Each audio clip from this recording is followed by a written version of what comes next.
We are on the 21st century and we have wealth of information, advanced technology. Still, talking about mental health is not easy as talking about any other problem in the body. The hardest part of my job is explaining to people that it's okay to not be okay.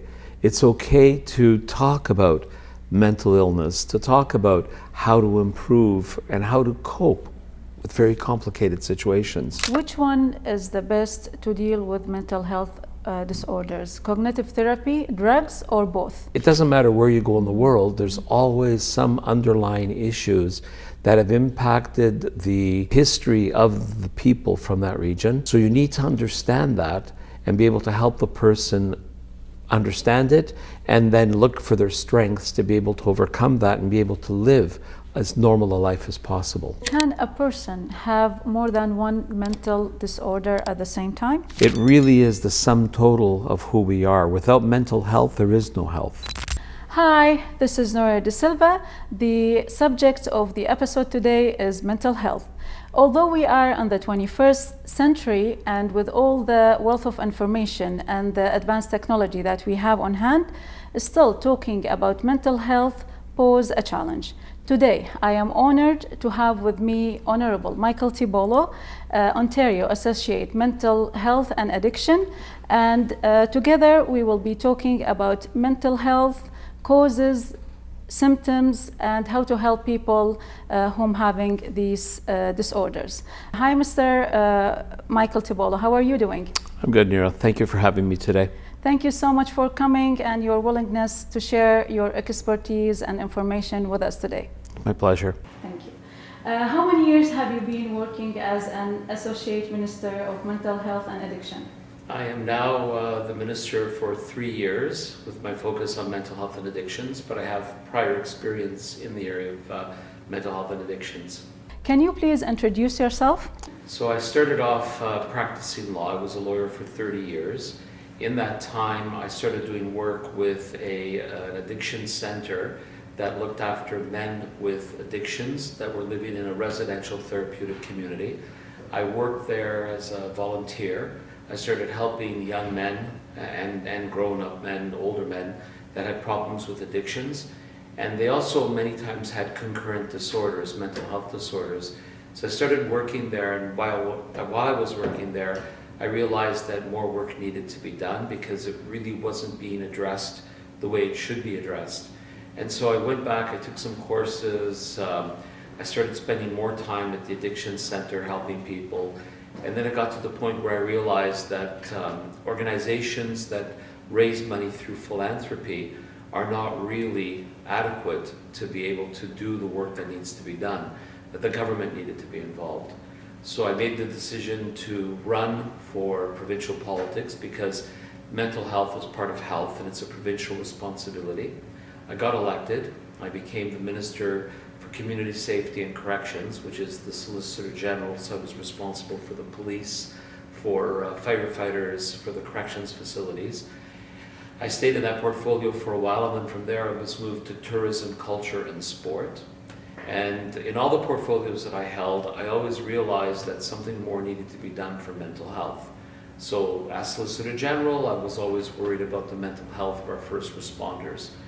You know, police officers see some terrible things, as do our firefighters, as do our corrections officers, our paramedics, our doctors on the front line, our nurses. So I wanted to do more work there because I realized that was important. Then I became Minister of Tourism, Culture and Sport, and in that portfolio I realized that cultures are different as to how they perceive mental health. And so we needed to do something to break the stigma associated with mental health. And I went to see the Premier, and he created a portfolio for me called the Minister responsible for mental health and addictions. And I'm the first minister in the history of the province of Ontario to hold that position. And I've been doing it now for 3 years, trying to make a difference in the lives of everyone, from the firstborn right to the seniors till they pass away. Wow, long journey and impressive one as well. Yeah, thank you. Yeah. Yeah. So what is mental health? Well, mental health, if we have to sum it up, is really the essence of a human being. You know, when people talk to me about health, I always wonder about their mental health. When they talk to me about the economy, I always ask about mental health. When they talk to me about culture, I talk about mental health. And so mental health is really the mental well-being of an individual. That all really starts with how that individual is processing information, whether that information, the thought processes that the individual has, the behaviors that the individual has, these are all influenced by the person's mental wellness or their mental health. So for me, mental health really is every part of your life, every single day, from how you feel, how you interact with other people, how other people interact with you, and how you handle a lot of the stresses that are there as a result of the community, the workplace, family relationships.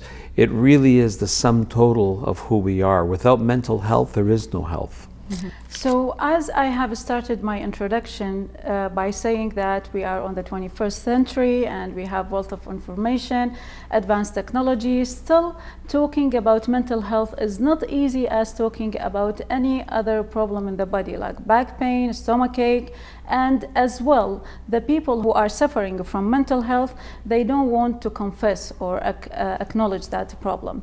So why it is difficult to talk about mental health? Well, that's a very good question, because it depends on what part of the world you come from originally and what the implications are. We have a stigma that's associated with talking about mental health or with addictions. When someone has an issue, if they come from a collectivist worldview, which is where the majority of people come from, they have a very difficult time talking about an individual. So mother and father would feel ashamed if their son or daughter had a mental health issue. So we don't talk about it, we hide it. We don't get them help because then other people will find out that there's a problem. It's a very difficult and complicated issue. That's true in collectivist worldviews, whether you're Italian, Middle Eastern as well. Everywhere, yeah. Asian, South Asian. We have a way of not wanting to deal with the problem and thinking it will go away. So the hardest part of my job is explaining to people that it's okay to not be okay. It's okay to talk about mental illness, to talk about how to improve and how to cope with very complicated situations. So for me, that's probably the hardest part. And then marrying that concept with modern psychology. Psychology was invented in the West.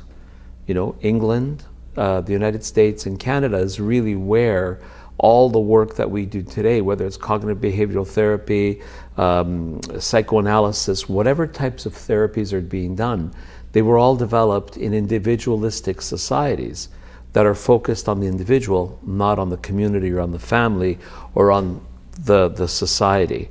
So there's a disconnect with what types of services are available and communities that are not interested in those types of services.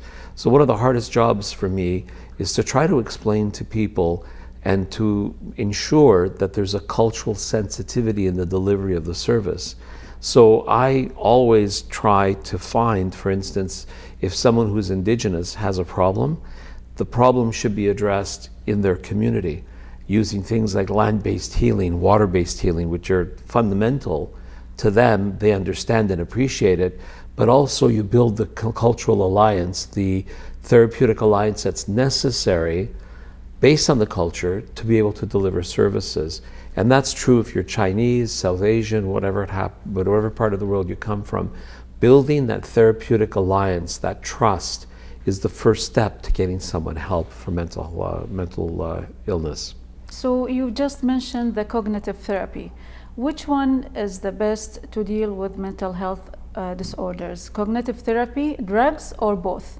Well, I'm not a proponent for using psychotropic medication to help people with mental health issues until the person has exhausted the therapies that are available, unless there's another concurrent disorder that needs medication to stabilize. We have a lot of people that have schizophrenia, bipolarism, psychotic episodes.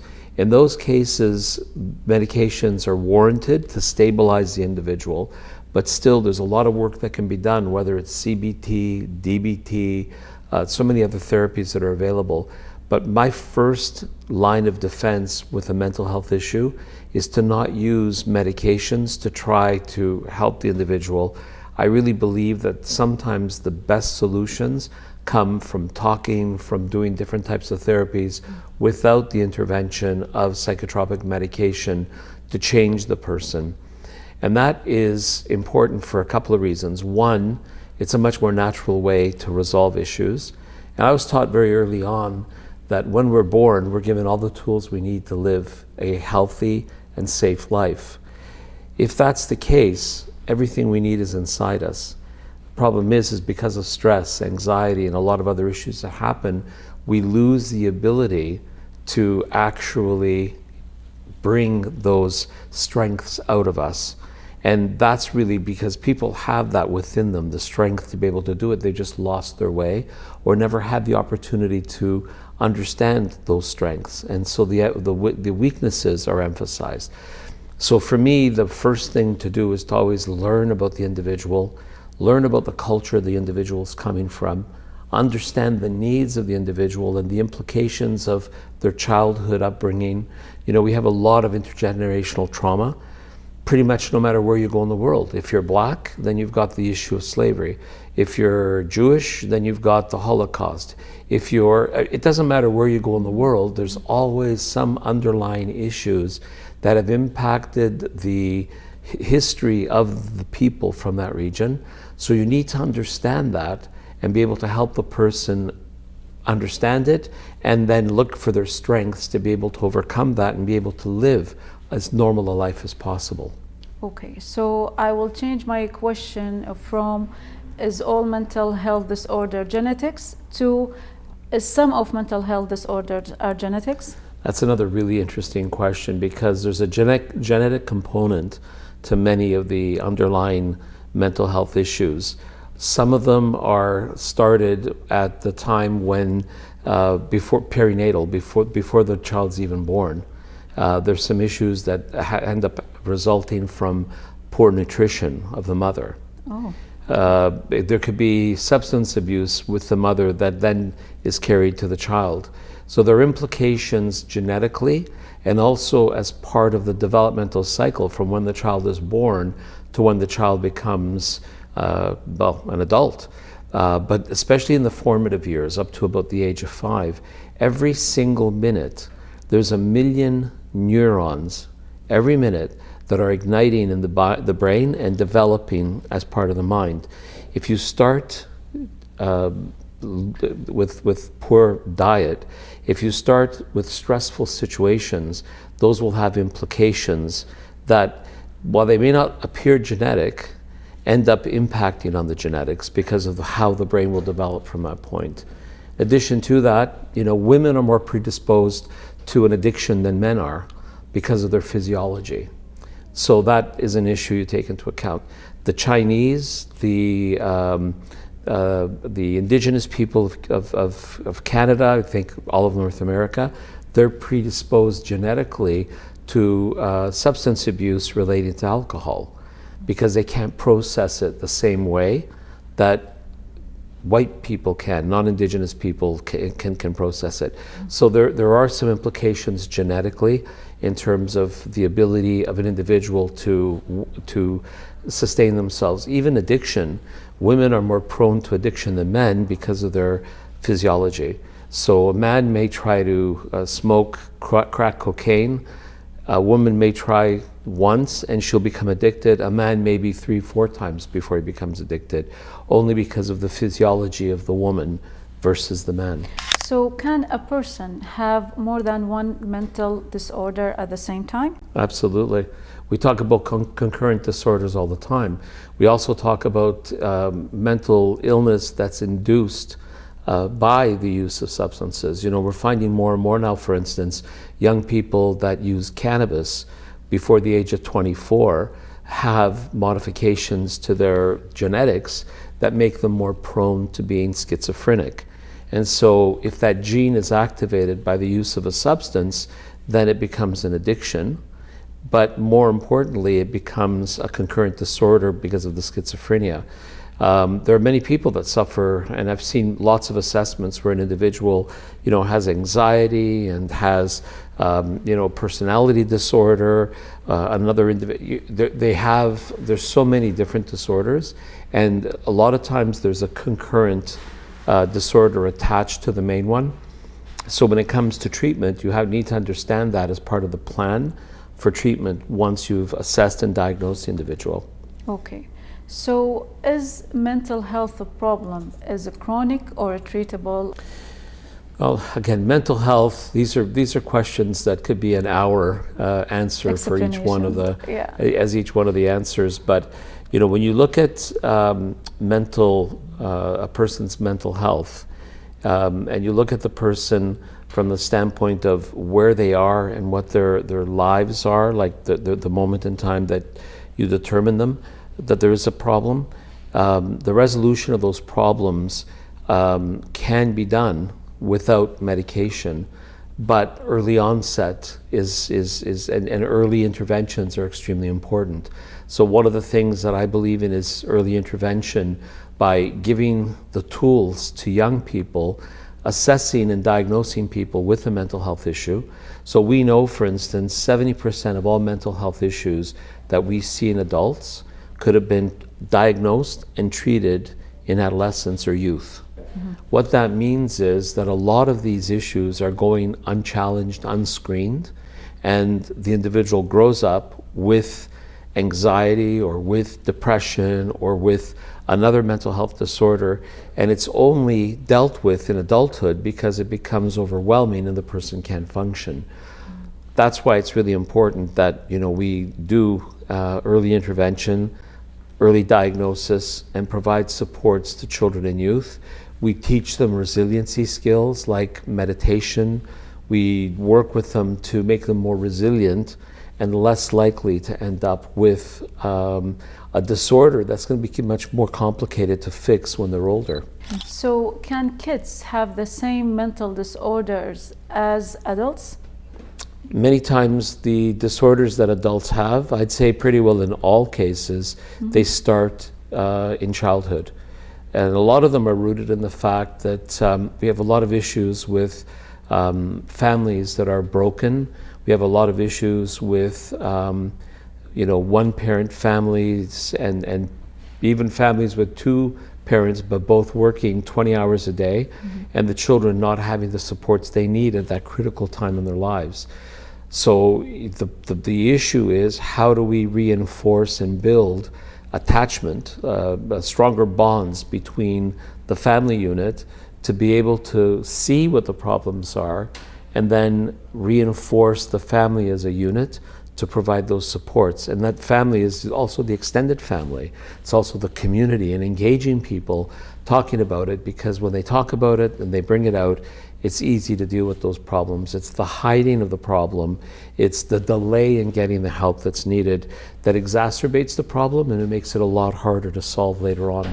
What does the Canadian government do for the kids that they have mental disorders like ADHD or autism inside the school or outside the schools? Programs, or they cover their visits to the psychiatrists and psychologists? Okay, so when we're dealing with autism and the spectrum, when we're dealing with a lot of those issues that are neurodevelopmental disorders, there's funding that the government provides provincially. I think there's supports that come from the federal government as well, through tax reduction in taxes and things like that. But people with neurodevelopmental disorders are a group within a larger group in our community of children and youth. So there are specific supports to assist the parents and those with autism and neurodevelopmental disorders. But then there's also the supports we have for children and youth. Where they intersect during the years, for instance, of education, those kids, based on our model of wanting to integrate them as much as possible into school, we give them that opportunity to be in the classroom with extra supports, to try to normalize as much as possible their role growing up. There are obviously issues that happen when they outgrow the education system, and then they need to have supports as adults, but still at the level where those needs can be met. Children in general, what we do is we have all kinds of interventions, both in school with teaching basic skills, doing short, brief therapy to assist them. We try to educate the parents to provide supports. We try to, look at specific issues like eating disorders being one of them, how we can assist with providing supports and building resiliency so that we don't have eating disorders as a problem for youth. And we try to provide those supports all the way through, so in the different parts of the lifespan. In 2020, I created the Roadmap to Wellness. And in the Roadmap to Wellness, we focused on children between 0 and 12. Then we looked at 12 to 24 years, 24 years old to 45, 45 to 65, and then 65 till death. We broke it down because the needs have to be tailored to that segment of the population, that age group in the population, to make sure that we're providing the appropriate services to help the individuals during that time of their life. What mental health do you believe is most prevalent in our population? Mental illness? Yes. Like which mental? Yeah. That's an interesting question, because the most prevalent mental illnesses or diagnoses that we have is anxiety and depression. I would say that anxiety and depression, everyone experiences some part of it. And it's actually a good thing. A lot of people say, well, it's not good to be anxious, but being anxious causes the body to release a blast of cortisol. And cortisol, what it does is it gives you that extra boost of energy, that extra to be able to defend, and the fight or flight response is what they call it. So it gives you that ability to be ready for difficult situations. So a test at school, or being anxious in an interview, being nervous, that is all part of, it's a good thing. There is also other chemistry in our bodies that neutralizes it to sort of calm us down again, because too much of it is not good either. So anxiety and depression, you see them, and depression is the same thing. It's to slow you down, to give you that opportunity to reboot the system. But those are the most prevalent. Those are the ones that are also the easiest to deal with, especially if they're mild or moderate. When they become acute, you need to do, it's a little bit more complicated. But the mild and moderate anxiety and depression, you see it from children right through to adulthood. There are tools that you can learn to manage those things. But those would be the most prevalent. The ones that we're seeing now, partially because of the legalization of cannabis, is the schizophrenia. Because it's really igniting in the individual. A lot of people have schizophrenia that's dormant in their system, but if they smoke cannabis, there's a correlation now that it starts that schizophrenia, and it's a very tragic situation, because a normal child smoking cannabis could become schizophrenic, and then the rest of their lives will have to live under the carriage of someone, because they won't be able to manage their affairs personally. So it's a serious problem that we're seeing more of. But bipolarism we're also seeing psychosis. But we're building systems to cope with those types of problems, to be able to ensure that we have the supports people need where they need them, where they live, as close as possible to where they are. Okay. So is visiting a psychiatrist or psychologist covered by OHIP for all the ages in Canada? Yeah, in Ontario, we have a program called Ontario Structured Psychotherapy. The program gives 16 sessions with a psychiatrist or psychologist, someone trained in CBT, cognitive behavioral therapy, 16 sessions fully paid by OHIP. In addition to that, over the COVID... Sorry, a lifetime? 16 sessions is considered to be enough to help with whatever problem that the person has. Sure. If there's something more acute, then there's other supports that are available. But these 16 sessions are covered by OHIP. In addition to that, we have all kinds of online programs The best site to look at is ontario.ca/mental health. If you go there, there's pages and pages of supports that we have for young people, for older people, for seniors, for first responders, frontline workers. We've created a whole bunch of supports as a result of COVID. And we've kept the programs going because we've seen that they're very useful for a lot of people. A lot of people don't have to sit across from a psychiatrist or a psychologist. They can get the help virtually. So we've encouraged and continue to encourage people to use those supports and services as well. Okay, so which mental health disorders prevent people from working? Well, pretty well all of them do, right? When you think about it, if someone's too anxious, if someone is too depressed to lift their head from the pillow, if someone has psychosis and isn't able to, stabilize, we have, and this is an interesting statistic, in the province of Ontario, 200,000 people every week don't go to work because of a mental health issue or because of an addiction. So that means 200,000 people every week don't go to work. And so when you say what mental health disorders, anxiety, depression, isolation leading to depression, there's so many different factors that come into play. Some people have more complicated issues that need the support of psychologists or psychiatrists, and they're not able to get those supports. So not getting the supports, they've got to, they isolate themselves in the hope that they can look after themselves. Sometimes what's worse is that they try to self-medicate. That's when it gets dangerous, because when they self-medicate, they're using prescription or non-prescription drugs to try to stabilize themselves, and they're causing themselves more harm, because in some cases those substances are addictive. And if they're not being supervised by a clinician, then you have the chance that the person will become addicted and then becomes more sick as a result of taking a substance that they shouldn't be taking.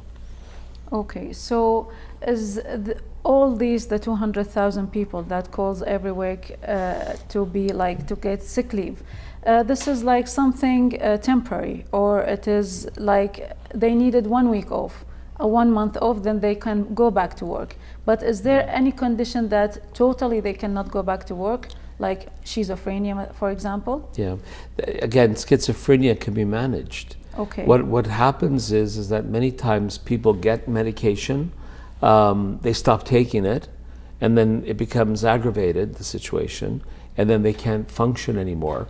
So then we have to get them, so then what happens is, because they're not working, they don't have an income, they lose their home or they lose their apartment, then they become homeless, and the spiral starts to go down. An individual who gets into a situation that is stable takes their medication, right? If they're not addicted to a substance because they were self-medicating, you start giving that person supports, that person can hold a job. If they can hold a job, they can pay rent. If they're paying rent, they can buy food, they can have a normal life, or at least as a normal of life as possible, because some people will never be able to function totally on their own as a result of a mental health issue.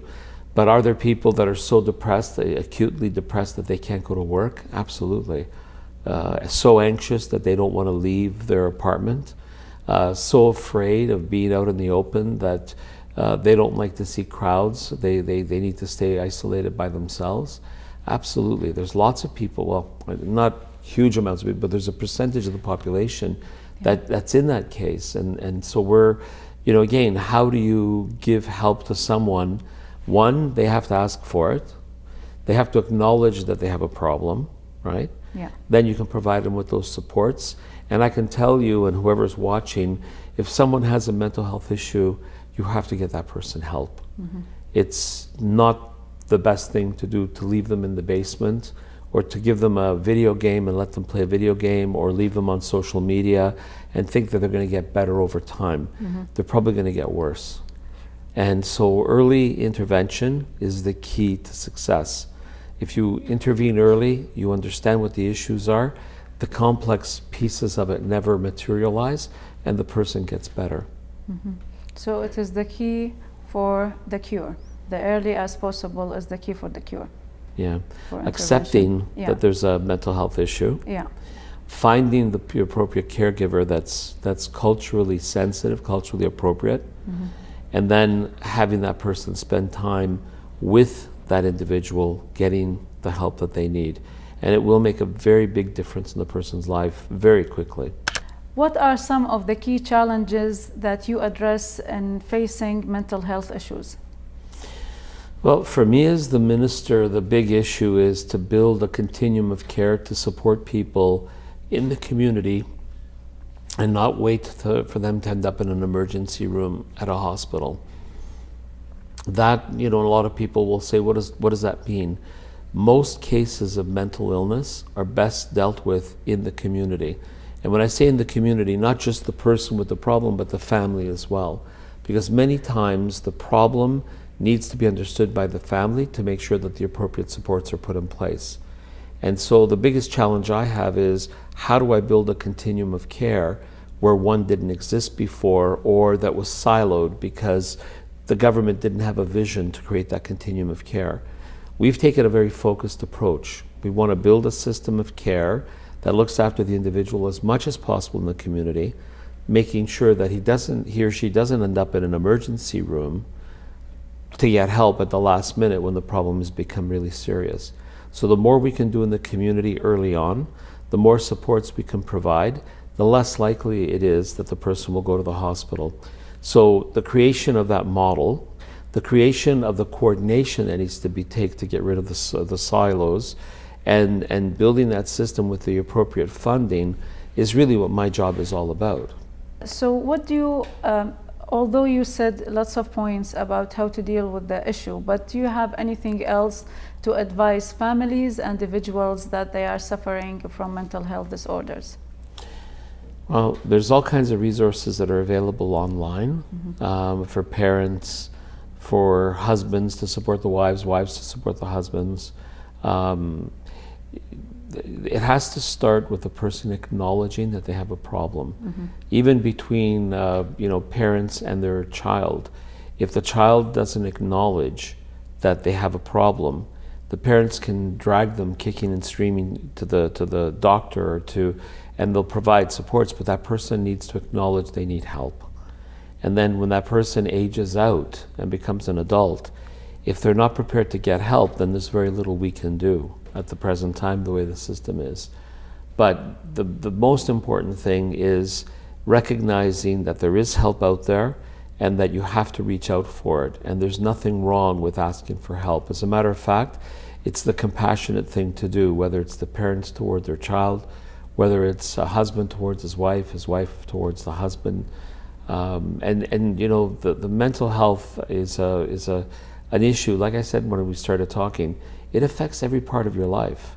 Like if you stop for a minute and think about all the different things that you do each and every day, whether it's cultural activities, those cultural activities have a foundation in your mental wellness. Society, the people that you're around, your background, the country that you come from, the implications of your upbringing as a result of the environment that you came from, your genetics, if you're a man or a woman, or predisposed to some forms of mental illness because of genetics. All these factors all implicate and come together, and they create that storm that we need to sort out and create a solution for that's individual, that's tailored for you. It's one of the other things that I'm very much a proponent of, is individualized, client-centered services that are holistic and wrap around the individual. And what you need might be very different than what the other person beside you needs.